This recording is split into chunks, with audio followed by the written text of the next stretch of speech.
I felt like I'm back. You have already become the first Indian woman to qualify. What do you think of the overall concept of this FIDE Freestyle World Championship? No, it's nice that they started also doing in women now. How was your experience in Germany? So many uncertainties. I booked my ticket way long back uh, by Qatar Airways.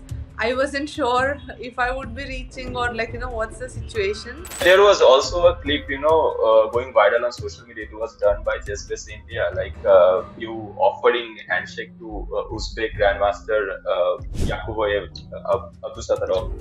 So, and he doing the Namaste gesture.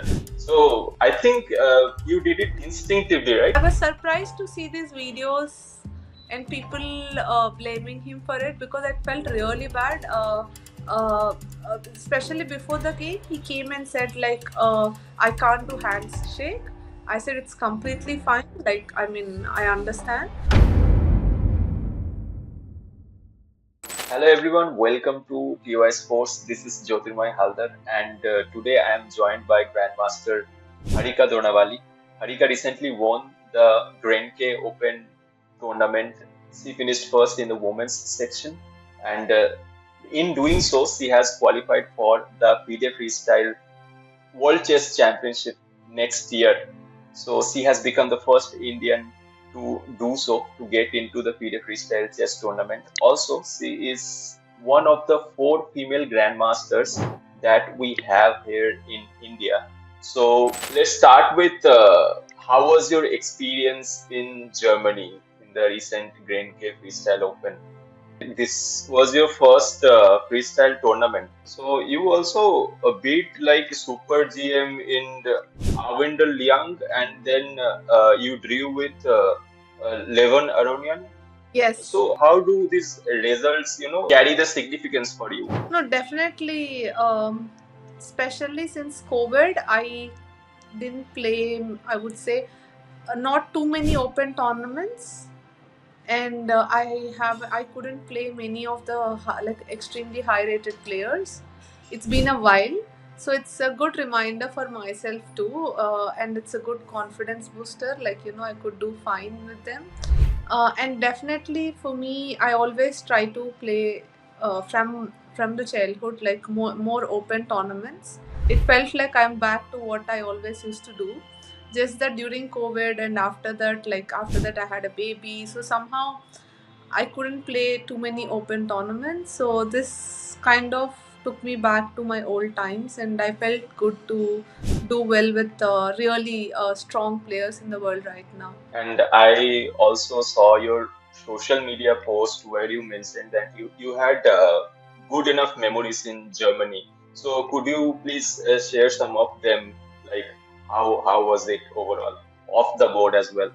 So off the board, okay. First of all, with so many uncertainties, I booked my ticket way long back by Qatar Airways.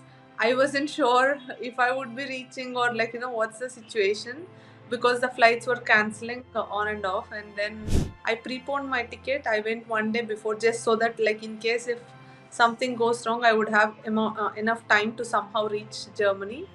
So there was a lot of uncertainty in my own, if I would be able to reach or not. But then luckily everything started falling in place and I reached fine. Then in Germany, it's been a long time for this kind of travel, let's say. Especially I had to take a train from Frankfurt to Karlsruhe, and I missed the train timings, and then I had to find my ways. The trains got delayed. It took like some 6 to 7 hours of midnight timing to reach the place for me. So these things I haven't done in recent times at all. We got so used to certain comfort level, everything is arranged. So these are some things I enjoyed.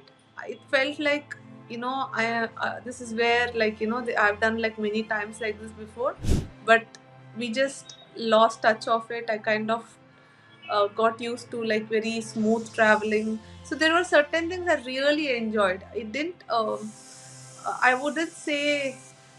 I mean, it's very comfortable, but it was fun to get into this kind of situations, and then like it reminded me of my childhood days. So yeah, that's why I said like many memories that I would like it was fun to take some situation and like come out of that, and then it was smooth while coming back, so nothing special to. So but these stories like for me is special because I love traveling, I learn from traveling.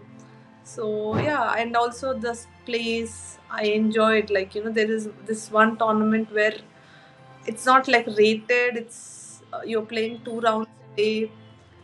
Rated in the sense freestyle is different, but not the classical. So something different where I enjoyed like a kid most parts of the trip. To survive 2 games a day. I mean, I don't know when I played like so many 2 rounds, 2 games a day tournament. It's been a while. So all these things are something I felt like I'm back of how it all started. Like there are certain things I did again, like which I haven't done in recent times. So I kind of enjoyed the trip in my very own different way. Did you travel solo or like someone I was with you? traveled alone. Now that you have played this open tournament, do you consider returning to playing more open tournaments going forward? What are your thoughts? Like last year, I think the last open tournament you played was Chennai Grandmasters Challenges, if I'm not wrong. Yeah, it's a men tournament, but at the same time, it's not like the real open tournament. Yeah, It's like yeah, yeah. before. Mm-hmm. So it's been a really while. Like it's not like planned gap or something. I like to play in open section.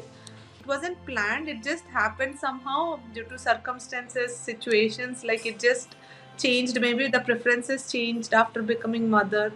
But that doesn't mean it was a conscious decision. It was always like very naturally it happened somehow. When I look back, then I realized, oh, it's been a while I played open tournaments. But yeah, I am always open actually to play strong open tournaments. I played Sharjah actually, the last one. Sharjah Masters. Okay. 2024. Okay. So Oh, okay. I did plan to play. I tried my best to find ways to play open tournaments, but things didn't work. So I really hope this year I'll get back to some of the open tournaments. I was also watching the tournament here. Playing in front of such a large crowd, there must have been some noise coming from the crowd as well. Was it disturbing or how was it atmosphere wise? Atmosphere wise, okay, for me it's like first time when I saw so many people, like it was how to say, it's a different experience. We wouldn't see so many players playing in a tournament, so it took me back to my world youth days. That's when like we used to see so many people playing around, so many like boards around. So definitely it's been a wonderful how to say experience after a long time, just like as a chess festival, like people loving chess, playing chess all over. But that said, like I just focused on my board, and generally once the game starts for me, I'm like completely out of zone from everywhere. So it didn't, I mean, change anything for me. But it's nice to see so many chess loving people being there, and like so many fans were there. So it was nice. Yeah, Nice like the experience. biggest open chess tournament in the world, they're claiming it. Like around 3,000 participants. There were over 3,000 participants. There was also a clip, going viral on social media. It was done by ChessBase India, like you offering handshake to Uzbek Grandmaster Yakuboyev Abdusattorov. So and he doing the Namaste gesture. So I think you did it instinctively, right? Basically, The handshake gesture. no, I was surprised to see these videos and people blaming him for it, because I felt really bad. Especially before the game, he came and said like, I can't do handshake. I said it's completely fine. Like, I mean, I understand. And then just like it happened, moment, like just the hand went off when I was resigning. Then when he said namaste, I realized, like I said, sorry, I just like it is out of habit. Though he told me it was out of habit, the hand reached out.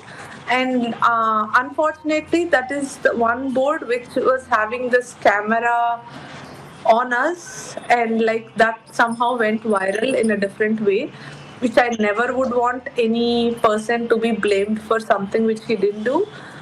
It was like he was sweet. He like young boy. He said like sorry, I can't give handshake. He did namaste. Yeah. That's very. I think it's a very sweet boy, and unnecessarily this has come out in a different way, which I would never want for anyone. Even last year, the same thing happened during the Vaikanze challenges. I think you have seen the news that it was the same thing with Vaishali as well. So then Yakuboyev had to go and give her chocolates and flower on the sidelines of the event and apologize that he rejected the handshake when there was nothing malice in his intention as well. So I think it was just taken out of. To a level that he has been seen in a different light from what he is. That could be, completely different perspective of him, but that's he never insulted anyone, he never did anything wrong, he just informed. But when you see only actions, you misinterpret, like you can take it in a wrong way. Like for example, same thing which happened to me, I'm very sure Vaishali also, I know her very closely, I don't think she also would have got offended in any which way. Yeah. I'm very sure about it, but it's sad to see certain things taking limelight, let's say more than chess also, because I mean it could be catchy, but that's not, it could be like The it could have purpose of the affected him. game. Yeah. It could have affected him mentally, which was not even needed. So yeah, I mean, for me, I believe that everyone is good, everyone is trying to do their best, everyone has their own belief system. We just respect each other and try to play chess on the board. So from that place, when I come, I just see these things, and if I see someone is getting affected unnecessarily, it feels bad, definitely. So I have a couple of more questions. First of all, it's about freestyle chess championship, the FIDE Freestyle Chess Championship that they recently launched. They recently did the pilot version. They will do the full version next year. You have already become the first Indian woman to qualify for that event. What do you think of the overall concept of this FIDE Freestyle World Championship? No, it's nice that they started also doing in women now, because earlier like there are many strong tournaments in men already. By now they freestyle has become very normal now, but for women there were no special tournaments. That's why somewhere I think we neglected this format. Now that they are starting a serious world championship, that kind of motivates us also to focus on freestyle. And yeah, it's interesting, and as long as strong tournaments come up for players, it's good for chess. So yeah, I think it's going to be interesting world championship. And since playing your first freestyle tournament, you won it in the women's section. So what would be your advice to the players who are still trying to figure out this chess 960, the Fischer random format? What would be your advice to them? Advice as such, I mean, I don't think like some tips or something, like how did you figure out over the board that the difficult position, the unusual positions? I think the opening was odd, right? Like seeing completely the different pieces. Yeah, every day it's different way. We start with on the board with pieces, but I think finally we need to understand that we are chess players. Like I've been playing chess from past 26 years professionally. Like okay, my first world championship was in 2000 World Youth, and I think somewhere subconsciously, even if I wasn't sure, I was a chess player, so I kept playing moves on the board, and it's not as hard as we think that it is, and you just have to focus on what the best, your ideology, on chessboard, like where to put pieces, and just go for it with your understanding. With your instinct, like it is a game of instinct, I think, the freestyle chess. I don't know if it's synced or not, but it's like I am feeling like keeping some piece or pawns in certain positions. It's just my understanding level of chess that it is suggesting me to do this. So I just have to believe in it because this is completely different start. You don't know, there are no rules and regulations on how to do it, so you have to believe in your understanding, your you keep working for years, so somewhere it will be helpful. Thanks a lot for watching everyone. Give it a like and subscribe to the channel if you haven't yet.